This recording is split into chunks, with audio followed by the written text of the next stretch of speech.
자, 이제 실질적으로 우리 실무에서 가장 중요하기도 하고 또 우리 문제에서 사례 문제의 단골이죠. 단골 우리 일시수입 산정하는 거 이거를 알아야 문제도 풀 수 있고 실무도 할 수가 있습니다. 사망의 경우에는 생계비 공제가 들어간다는 거 이거 기억해 놓으시고 소득액 월 소득액에서 생계비 공제를 하고 나서 그리고 나서 H계수 사망시에서부터 가동기간 종료시까지 그 H계수는 이제 월간 H계수입니다. 매달 받는 뭐 1개월, 2개월, 점점점점 한 100개월 100개월이라고 치고 100개월 동안의 월급의 누적분이에요. 월급의 누적분. 이거를 월급 곱하기 100 하는 게 아니라 이미 수학자들이 계산을 해놓은 평가를 시켜놓은 이 100개월 시점에서의 현재 가치로 돌려놓는 이 현가계수. 이 현가계수가 월간 월 호프만 계수래요. 월 호프만 계수. 요거를 갖다가 그냥 그대로 대입만 시켜주면 돼. 우리가 따로 뭘 계산하고 그럴 필요가 없어요. 아주 간편해. 그리고 나서 과실상계. 부상의 경우에는 생계비 공제가 빠진다라고 보면 돼요. 그래서 월 현실소득에 곱하기 이번 기간 동안에는 노동능력 상실률이 100%라고 가정하는 거예요. 입원을 했다 하면 일단 100%의 노동능력 상실률이 있다. 그래서 그 입원 기간에 해당하는 H계수 곱하기 1- 피해자 과실. 좀 이상한 것도 있죠. 현실로 따지고 보면 이번 기간은 왜 중간이자를 공제합니까? 우리가 이제 사고가 나서 입원을 하고 통원을 합니다. 보통의 경우는 그렇죠. 입원 끝나자마자 합의 보는 사람은 거의 없어요. 아주 드물어. 대부분 통원 치료를 받다가 한 이쯤에서 이제 합의 좀 할까 이렇게 되는 거죠. 이제 몸도 다 낫고 이쯤이 합의 시점이야. 근데 왜 이미 지나온 세월에 대해서도 중간이자 계수 공제를 합니까? 중간이자 공제는 이제 그 시점에 미래에 발생할 수 있는 이자 소득의 분을 과잉배상 문제 때문에 빼고 준다는 개념인데 왜 지나온 세월까지 이자를 뺍니까? 불합리하지 않습니까? 라고 얘기할 수 있어요. 그래서 이거는 이론적으로는 이렇게 하고 법원에서도 이렇게 해. 법원에서 이렇게 하니까 법원은 사고 시점이 기준이에요. 항상. 기준은 합의 시점이 기준이 아니고 사고 시점이 기준점이 돼. 그래서 이 사고일로부터기 때문에 이 기간에 대해서도 이자를 빼준다는 개념이 생기는 거예요. 법원이 이렇게 하니까 책도 이렇게 그대로 가져온 거예요. 하지만 우리 실무하시는 분들은 아실 거예요. 실무하시는 분들은 사실 이거를 적용 안 해요. 이거는 실무의 방식은 이렇게 안 하고 실무 방식에서는 이번 일수를 그냥 곱해. 중간이자 안 뺍니다. 하루 일당 곱하기 일수 곱해요. 실무는 그렇게 해. 근데 우리가 이제 여러분들이 수험생이고 실무를 경험해보지 않은 사람은 그냥 이대로 외우면 돼요. H계수를 이번 기간에도 적용하더라. 3개월 입원했어. 그럼 3개월의 입원 기간, 호프만 계수가 뭐 2.8이라고 쳐요. 2.8. 그 2.8개월로 곱해. 2.8개월치만 주는 거예요. 왜? 법원이 그렇게 하니까. 그 대신 법원은 나중에 합의, 이제 배상금 판결이 나잖아요? 그러면 이자가 또 붙어요. 판결일로부터 뭐 며칠까지 언제까지 뭐 이런 식으로 이자를 또 배상하게끔 해. 그러니까 여기서 이자가 플러스 되는 게 있기 때문에 사실 여기서 조금 까이는 게 있더라도 크게 손해가 안 돼요. 뭐 사고일로부터 확정 판결일까지 이자도 더해서 지급해라 뭐 이런 식으로 판결을 한단 말이에요. 근데 이제 어쨌든 우리는 법원 방식을 그대로 이 책에서 배우고 있는 거니까 그냥 이대로 적용하면 돼. 문제에서도 다 문제에 다 주어져요. 뭐 개수는 몇이다. 뭐 이런 식으로 주어져. 그럼 통원기간은 어떻게 합니까? 월 현실소득에 곱하기 노동력 상실률 요 기간 동안 거기에 이제 이게 이제 호프만 계수끼리 더 빼주는 걸 아셔야 되는데, 요 기간의 호프만 계수, 이게 H2라고 그러고, 여기가 H1이라고 쳐요. 그럼 H2에서 H1을 빼주면 돼요. 그러면, 요 기간 동안의 호프만 계수가 적용이 되는 거야. 아주 쉽죠? 예. 여기서 여기를 빼주면 요 기간 동안의 호프만 계수가 나오는 겁니다. 여기서 요거를 빼주면, 그리고 이제 과실상계. 치료 종결이 끝났어. 그러면 이제 월 현실소득에 곱하기 노동력 상실률 곱하기 언제부터? 이게 치료가 끝났네. 여기서부터 어디까지? 가동기간까지. 가동기간까지의 H계수, 이게 H3라고 합시다. 그러면 요 H3에서 뭘 빼줘야 되겠어? H2를 빼줘야 되겠지. 그러면 요만큼의 호프만 계수가 또 나오는 거예요.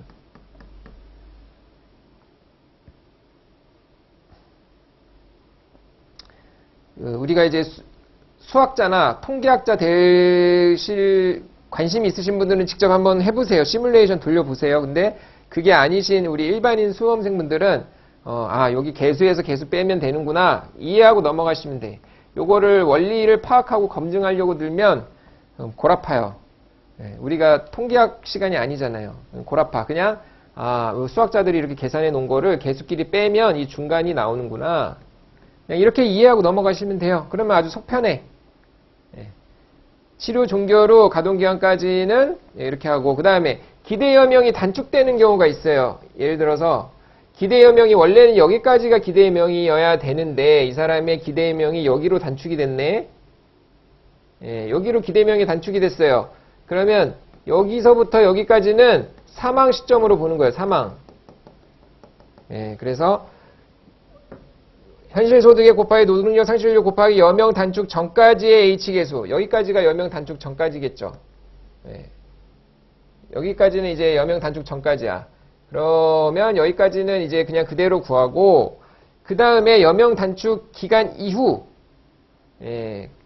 그러면 요 여명 단축 기간 이후는 가동기간의 H계수에서 여명기간까지의 H계수를 빼주면 되겠죠. 여기까지.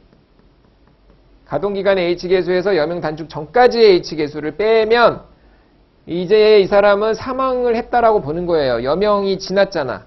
식물인간이면 숨만 껄떡껄떡거리는데 이게 사망이라고 보는 거예요. 사망. 그래서 생계비 공제까지 해줘라. 그 의미입니다.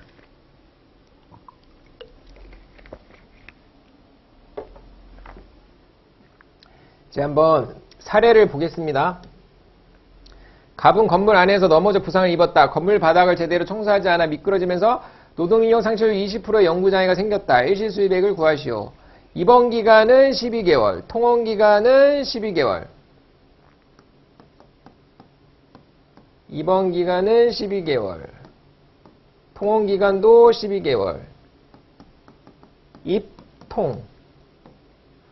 사고일로부터 65세까지의 기간은 100개월. 이게 이제 가동기간이 되겠죠. 그리고 월 평균 임금은 200만원. 호프만 계수는 이제 호프만 계수가 문제에서 주어진단 말이에요. 12개월까지는 11, 24개월까지는 22, 그리고 100개월까지는 92. 그러니까 이제 개수에서 개수를 빼는 방식으로 가면 돼. 그래서 입원 기간, 통원 기간, 치료 종료 이후 이렇게 세 가지로 구간을 나눠서 입원 기간은 100%의 노동력 상실률이 있다라고 보고 100% 곱하기 12가 아니에요. 월 200만 원 버는 사람이 12번 버는 게 아니야. 11번만 적용해라. 이게 법원 방식이라고 했어요. 10일 하면 2200. 통원 기간은 여기 이만큼이죠. 이만큼에 대해서는 200만 원씩 월 얼마의 손해가 있냐? 20%의 장애다. 20%만큼의 손해를 봤다. 그리고 개수는 개수에서 개수를 빼라고 그랬죠. 개수에서 개수. 24개월에서 12개월 빼면 12개월 적용하는 게 아니라 개수에서 개수를 빼면 10일. 그걸 곱해주면 40%에다가 10일 곱하니까 440이겠죠. 40만 원에 10일 곱하니까. 치료 종료 이유는 요 기간 동안은 개수에서 개수를 마지막 개수를 빼는 거예요. 그러면 70이죠. 70. 70을 20%만큼 월 200만 원에 20% 감소가 있는데 70개월 적용해라. 그러면 2,800만 원이 나옵니다. 각자 한번 해보시고, 자, 다음 사례, 다음 교통사고를 당했다. 일시 수입액을 구하시오. 교통사고를 하다가 이제 무단횡단을 했네요.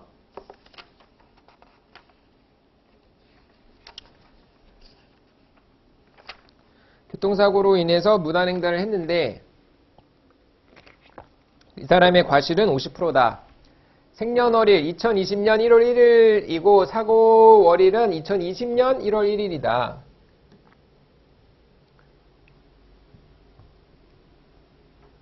그리고 정년은 취업규칙상 60세까지를 정년으로 삼는다. 문제에서 이런 기초사항들은 다 주어져. 노동력 상실률은 30%고 현재 소득금액은 300만 원이다. 이제 회사 다니면서 받는 월급은 300. 근데 이제 일용근로자 임금은 200만 원이다. 그리고 호프만 계수도 주어집니다. 480개월은 400, 540개월은 500으로 가정한다. 보통 이제 414개월 이상 되면 뭐라고 그랬어요? 240을 적용한다고 그랬죠. 최대. 그냥 무시하라고 그랬어요. 그냥 적용하라는 얘기예요. 생년월일이 2000년생이고 사고일은 2020년에 당했어요.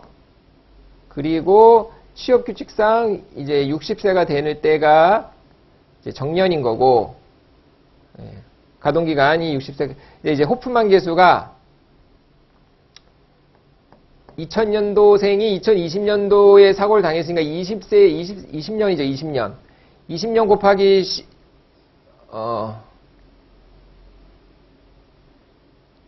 12개월 하면 240. 문제가,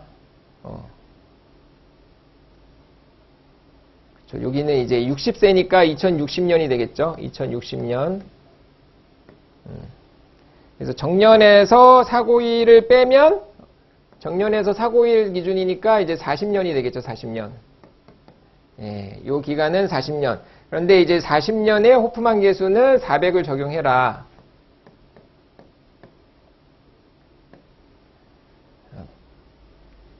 그리고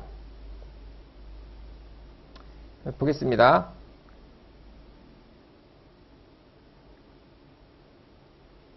(480개월에) 대한 이제 호프만 계수는 400을 적용하고, 사고일로부터 실제 정년까지의 일시 수입액은 300만 원에다가 노동력 상실률 30%를 곱하고, 그리고 호프만 계수 400을 곱하고, 그 다음에 이제 과실상계 50%를 해주면, 계산해 보시면 이제 18000 만 원이 됩니다. 1억 8천. 그리고 정년부터 65세까지의 상실 수익액. 이제 60세까지는 2060년이고 여기는 2065년이 되겠죠. 여기까지가 정년인 거고, 정년까지는 이제 현실 소득액을 곱하고 더 적용해주고 300만 원.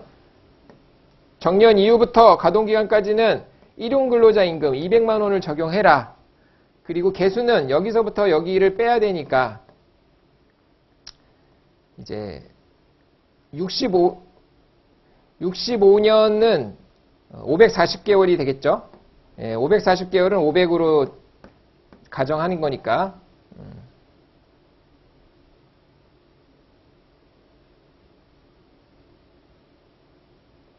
그래서 이제 500에서 400을 빼주면 호프만 계수가 요만큼은 이제 100이 나오는 거죠. 100. 그래서 500에서 400 빼준 거에 200만 원을 적용하고 30%의 장애다. 그리고 이제 과실상계 50% 해주면 이제 3천만 원이 나옵니다. 여기까지 이제 가동 기간까지 하는 것과 그리고 이제 정년 이후 정년까지 하는 것과 정년 이후 가동 기간까지 하는 거, 요거를 차이를 둬라. 이거를 이제 명심하시고, 그리고 이제 퇴직금입니다. 퇴직금. 이 사람이 이 사고가 없었더라면 이 회사를 계속 다닐 수 있었어. 정년이 보장된 회사예요. 계속 다닐 수 있었는데 이 사고로 인해서 회사를 불가피하게 퇴사하게 됐어. 그런 경우에는 퇴직금도 보상 항목에 들어가요. 일실퇴직금이라고 그래서 이제 날라간 퇴직금 이렇게 생각하시면 돼요. 받지 못하는 퇴직금. 그래서 근무했더라면 받을 수 있었던 퇴직금을 현재 가치로 환산한 금액과 이미 받은 퇴직금의 차이 금액을 말한다. 그러니까 이제 잘 생각하셔야 돼요. 이제 예를 들어서 이날 입사 일을 했어요. 입사. 이 사람이 이제 근로를 시작했어. 근데 이때 사고를 당했어요. 그런데 이제 정년이 이때야. 이 사람의 일시퇴직금은 입사일 기준으로 해서 정년까지의 퇴직금을 주는 게 아니라 이제 항상 기준은 사고일이라고 했잖아요. 기준은 사고일. 그러니까 이제 요만큼 사고에서부터 정년 요 때를 현가로 돌려요. 예, 이 기간을 현가로 돌리는 겁니다. 이제 현가로 돌리는 개수는 이걸 적용한다는 거예요. 이거를. 근데 이제 이 기간 동안의 퇴직금에 대해서 이 현가를 돌리고 나서 그 다음에 이미 받은 퇴직금을 빼주면 돼. 그래서 요 공식을 잘 이해를 하셔야 돼요. 그래서 입사에서부터 정년까지의 퇴직금, 요 기간 동안의 퇴직금을 그대로 적용하는 게 아니라 현가화 시켜야 되는데, 현가는 이거라고 그랬죠. FV는 1, PV 곱하기 1 플러스 RN이고, PV는 FV를 1 플러스 RN으로 나누는 거라고 했죠. 근데 R은 5%고, N은 잔여 재직기간이니까 5% 잔여 재직기간 1 플러스 RN을 FV, 미래가치, 미래 받을 수 있는 퇴직금, 이 기간 동안의 퇴직금을 요만큼의 현가화 개수로 적용한다. 잔여 재직기간 동안만 적용해라. 그리고 나서 기근속 퇴직금을 빼라. 요 3번. 이게 이제 3번에 해당되는 걸 빼라. 이 현가 개수는 2번을 적용하고 전체 퇴직금을 1번을 적용해라. 이 공식을 이해하셔야 돼요. 외우려고 하지 마시고 이해를 하시고, 전체 퇴직금의 현가 개수는 요만큼, 그 다음에 기근속 퇴직금은 빼라. 기근속 퇴직금은 이미 사고 시점을 기준으로 지나온 거니까 현가화 시킬 필요가 있어요, 없어요? 없다. 그래서 거기에다가 노동능력 상실률만큼만 적용하는 거예요. 퇴직금을 다 준다는 얘기가 아니에요. 입사에서 정년까지의 퇴직금은 얼마입니까? 월 평균임금 곱하기 총 재직 가능 연수. 그리고 기근속 퇴직금은 얼마입니까? 월 평균임금 곱하기 기근속 연수. 그래서 다음에 퇴직금을 구하시오. 평균임금이 10만 원인 사람이 입사일부터 퇴직 시까지는 20년이고, 그리고 사고일부터 65세까지는 10년이더라. 기근속 퇴직금은 1,000만 원이고, 월소득 평균임금은 30일 곱하기 30일로 산정한다. 이게 이제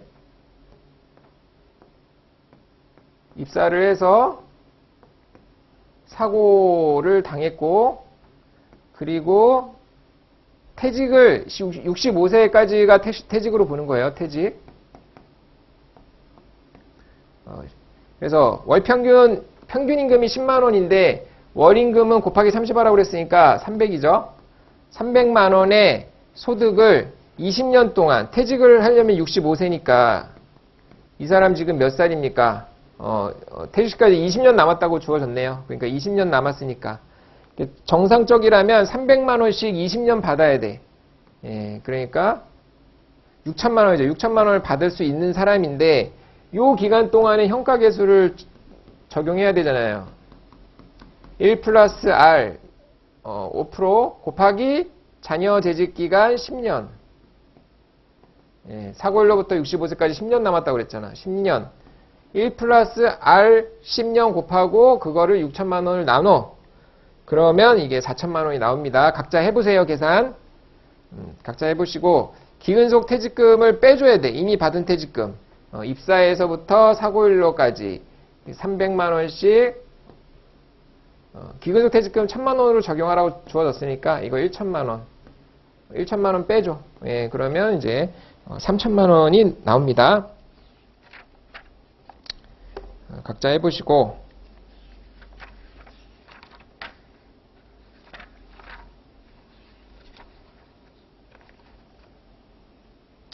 그리고 이제 두 번째 사례를 보겠습니다. 아래 주어진 조건을 보고 일실퇴직금을 구하시오. 피해자 김땡땡의 인적사항입니다. 생년은 69년생이고 입사는 99년도에 했습니다. 1969년생이고 입사는 1999년도에 했어요. 사고는 2014년도에 일어났고 정년은 55세까지다.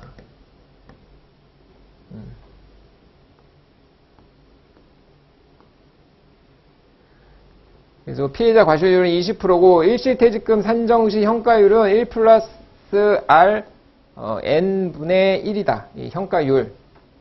그래서 순서대로 하면 돼요. 사고가 없었더라면 이제 제일 먼저 해야 될 게 전체 퇴직금을 구하고 여기서부터가 아니라 입사부터.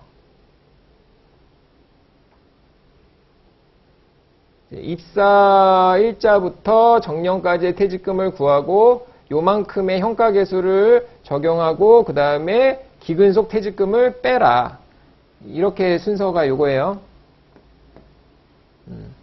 그래서 사고가 없었다라면 정년까지의 근속 연수는 입사 당시에는 69년생인데 99년도에 입사했으니까 30세죠. 30세가 55세까지 일할 수 있으니까 25년 일할 수 있죠. 그래서 25년 일할 수 있더라. 사고 당시에는 2014년도니까 이게 15년 지났죠. 그러니까 45세죠. 45세고 이 15년 동안에 일을 했고 앞으로 25년 더 일할 수 있었다. 아니죠. 10년 더 일할 수 있었다. 15년을 일했고 10년 더 일할 수 있었다. 그래서 자녀 재직 기간은 10년이고 정년까지 퇴직금에 대해서 일단 요만큼을 구하는 거죠. 300만 원씩 25년을 곱하고 그리고 현가계수는 몇 년을 적용해? 10년을 적용하라고 그랬어요. 자녀 재직기간 1 플러스 R 0.05 곱하기 N 분의 1 각자 해보세요. 그러면 이제 5천만 원이 나옵니다. 그리고 사고 시까지의 퇴직금은 300만 원을 몇 년? 15년 일했잖아. 15년 일했으니까 15년 곱하면 4,500만 원. 그래서 5,000 빼기 4,500은 500만 원이 나온다. 거기에서 다시 과실상계 20% 80% 곱해주면 400만 원이 나옵니다. 자, 이런 방식으로 해서 여러분들이 이제 일실소득, 일실퇴직금 이거를 구할 수가 있어야 돼요. 일실소득, 일실퇴직금은 구할 수 있어야 되고 그 뒤에 이제 정신적 손해하고 뭐 책임 제한 이런 부분들에 대해서는 그 뒷부분에 이어서 하도록 하겠습니다. 수고하셨습니다.